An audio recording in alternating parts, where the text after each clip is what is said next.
I just want to get started today with a review of the bucket. So we have a label on the front, has your name on it clearly, period, everything like that. Inside you have your project board covered in plastic, wrapped on the back.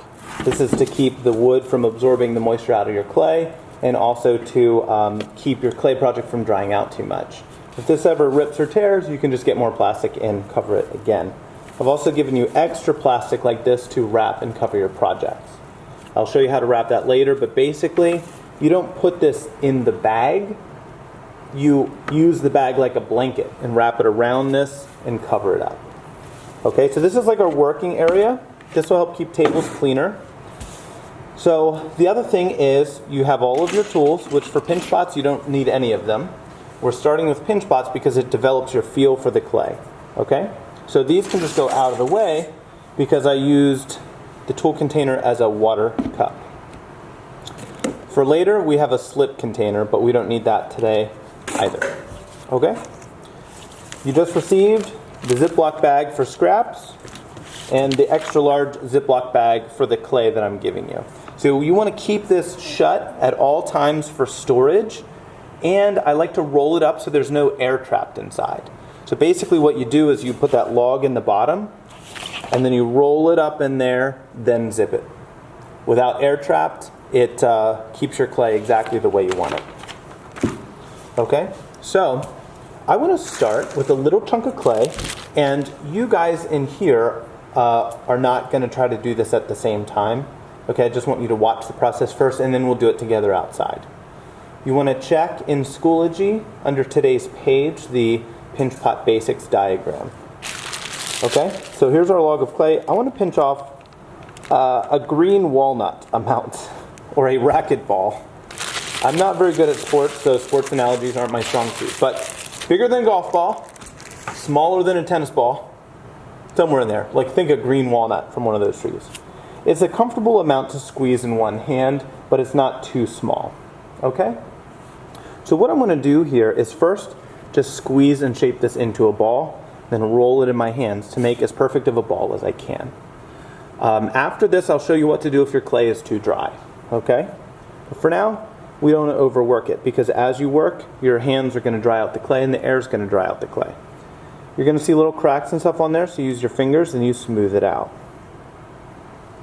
If the clay doesn't feel nice and soft, then you would need to moisten the clay before you begin, and I'll show you how to do that in a moment.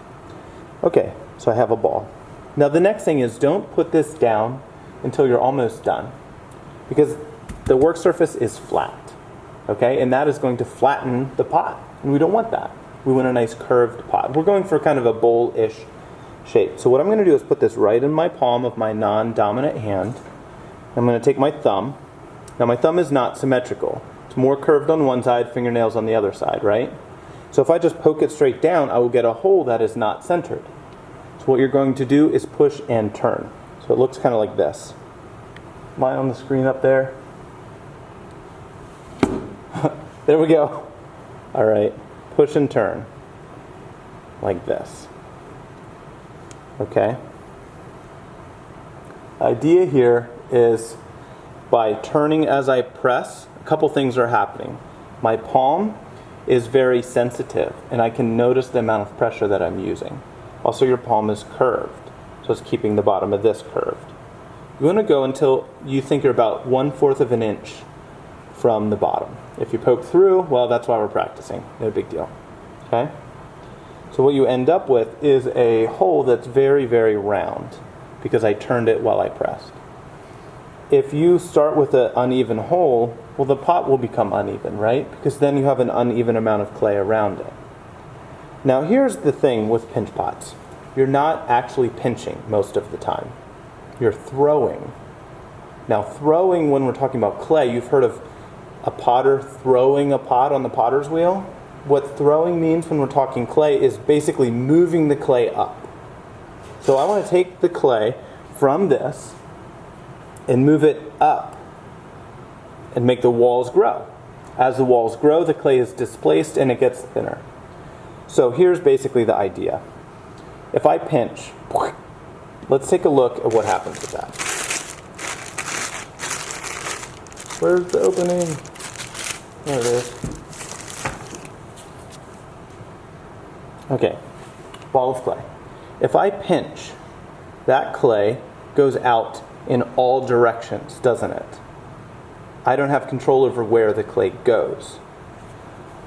So on this, if I pinch like that, if I pinch, I feel like I need to tilt this up. There we go.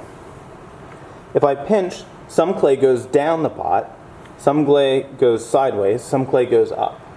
It's going to basically turn this into a plate. So what I want to do instead is lift the clay up.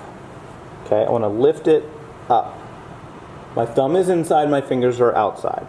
So here's how this looks. Trying to get that right angle.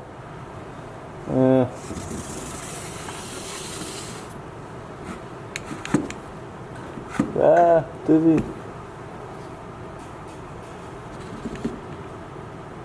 Hey, look at that. Okay, we'll go with that. So what I want to do is lift up. So my fingers are lifting up, my thumb is moving down. Fingers up, thumb down. So how this looks on the pot is my fingers kind of don't look like they're moving. It might actually be your thumb moving down, but I can feel that slightly down, inside, up, outside pressure. See the finger marks it made? What you do is, I'm not pinching against one, I'm pinching against all three, kind of. But you move over half a finger mark each time. So my next fingers are going to press on the ridges. So I'm going to lift and turn.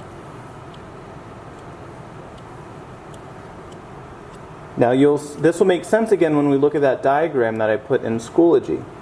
Because the next phase, the clay down here has thinned out. But there's a lot of extra clay up here, it's still thick on the rim, because I'm moving the clay up, right? So as I turn, I'm going up, up, up. Thumb down, fingers up. Even if it doesn't look like I'm doing it, I can feel it. I can feel my fingers pushing down on the inside and up on the outside. Now as you go, avoid thin spots. The rim is what holds the pot together. If the rim gets really thin in spots, it's going to get floppy and it's going to get weak. So keep the rim the thickest part until the end. Our goal is a pot that's 1/4 of an inch all the way around. Then I can pinch up that rim at the end. Now, here's what might happen. Do you see I have little cracks forming there? Right there? So that's when you might use your water. Just dip your finger in the water and rub a little bit on. But if you do this too soon, every class I get people that are water smoothers and they just love smoothing clay with water. You know, like it's satisfying or something. The problem is, too much water makes your clay weak and it makes it really slimy and slippery. So you only want just enough to smooth out cracks. That's it. And you don't actually have to have water to smooth out cracks. If the clay is soft enough, just smooth them. You know? But fix cracks as you go. Now, see how the bottom's curved? If I sit this down on the table, the bottom will become flat. And that'll cause the clay to sag. I'm not going to be able to move the clay where I want it. So that's why we keep it in our hands or hold it in the air until we're much further along. If I need to take a break, I got to adjust my mask or pick my nose or something, you're going to put it down on its rim. By putting it on the rim, it's supported evenly on all sides. When you're done, you do refinement. So then that's when you pinch. You're feeling the clay, you're looking for thick spots, and you're pinching those. If it's a thin spot, don't pinch that part. So the reason we're doing this to start, I don't really care how these look. This is a chance for you to develop your most important tool, which is your hands. You want to develop the feel for the clay. Okay, and this is going to improve your skill in all the other projects that we do, is to work on these. So we're going to make as many pinch pots as we have time to make today. It's not a race or a rush. My thought is aim for like 3 to 5. And then at home next week, there will be an activity where you're going to do some more pinch pots, and we're going to do some experimentation to explore the stages of clay as it dries and everything else. Okay, now optional, if you choose to keep something anytime, you can keep it. Now let's say you think you're done or done for now. Now let's make a foot. To make a foot, I'm going to just press and turn. Have you ever noticed on the bottom of most industrial containers, there's a foot? See how there's a ring around the edge, concave in the middle? That causes it to sit stable on any flat surface. If it were flat all the way across, it actually might wobble slightly because there's subtle differences in a surface.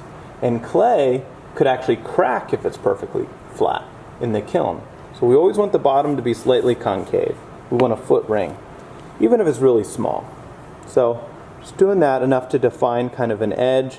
I might put it on its rim and do some smoothing on the outside. If the clay feels too soft, I might even let it sit in the air for 10 or 15 minutes and maybe start another one. And then this, once it's a little firmer, I could come back and do more smoothing.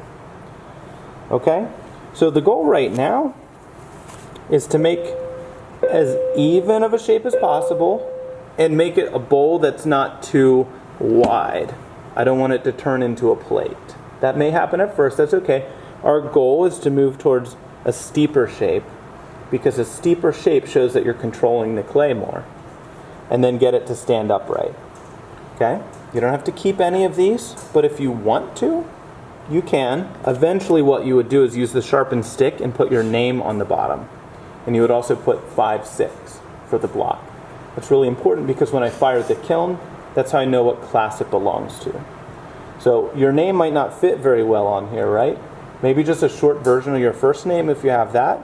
If not, you can do your 3 letters of your initials. If you have all 3 initials clearly and 5, 6, we'll know who it belongs to. All right?